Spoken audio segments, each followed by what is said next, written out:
and it's up about over 3/4 of the way now, and they're telescoping sections that come down.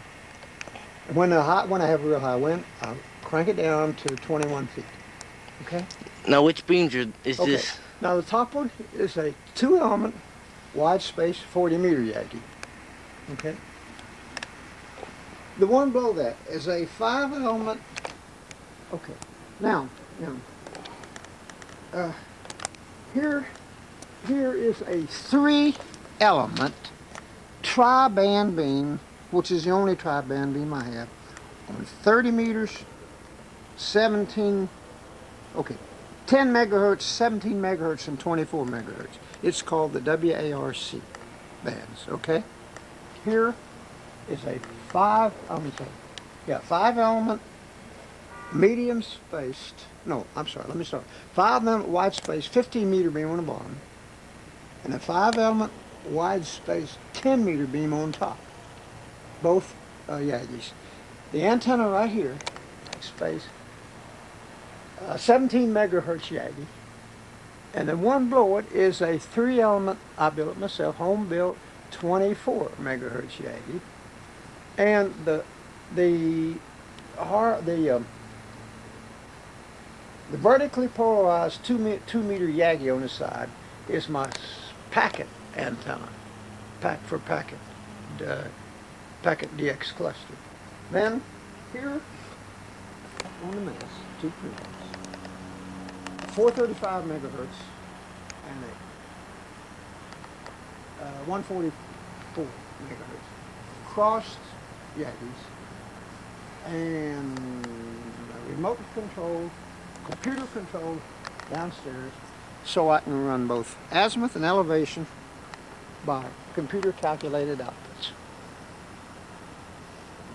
The antenna, the far antenna, is a vertical on 75 meters and 80 meters, 75 meters and 80 meters. It has a relay at the bottom, and I can switch from 75 meter side phone operator superbly well.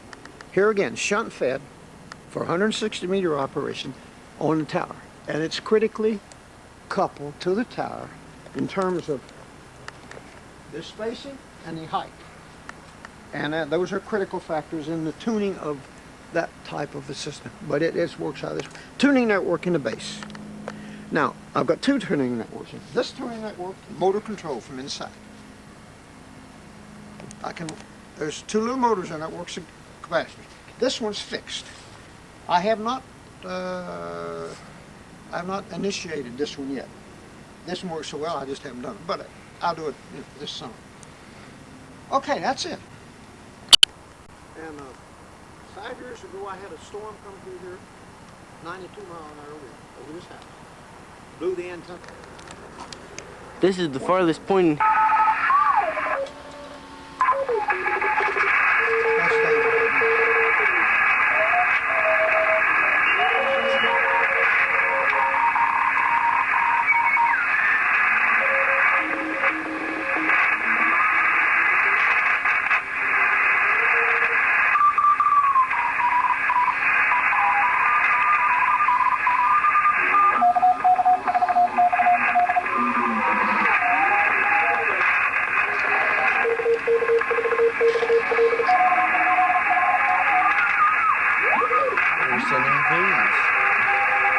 That's an American overhead.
2-N7BG.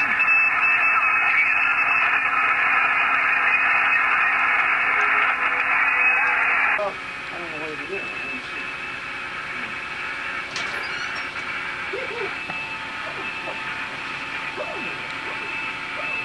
Hey, look here. You want to say something? They said. Look here.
There's Dave.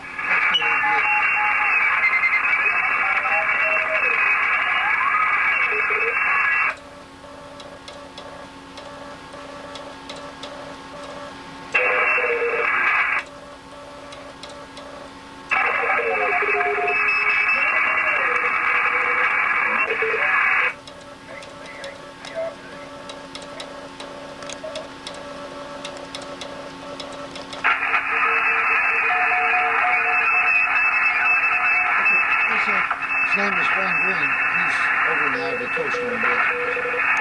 2-N7BG.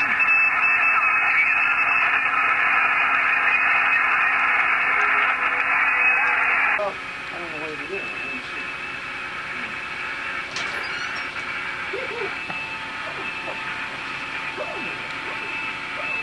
Hey, look here. You want to say something? They said. Look here.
Hotel 2 Germany Tango, HC2 Delta Tango, W8 Alpha Hotel, Whiskey 8 Alpha Hotel, over. Yeah, Whiskey 8 Alpha Hotel, W8 Alpha Hotel, West Virginia. My name is Al, A.L. You're 5'9 plus, over.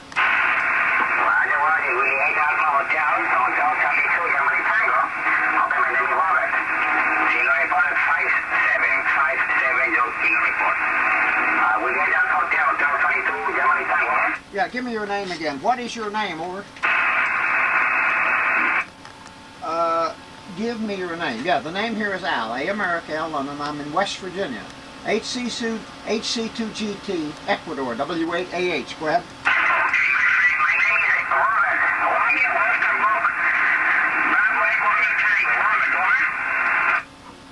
I do not understand that name. Is it valid?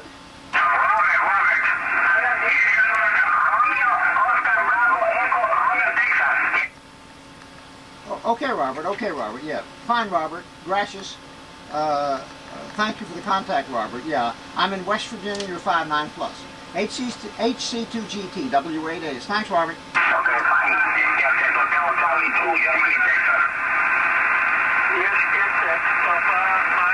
Kilo Queen 4 Whiskey Delta.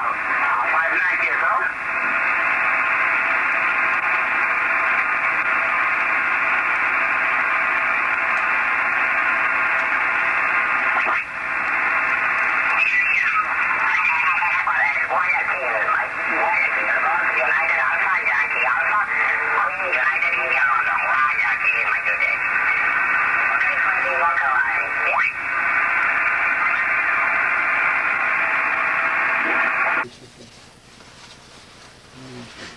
How was your day today?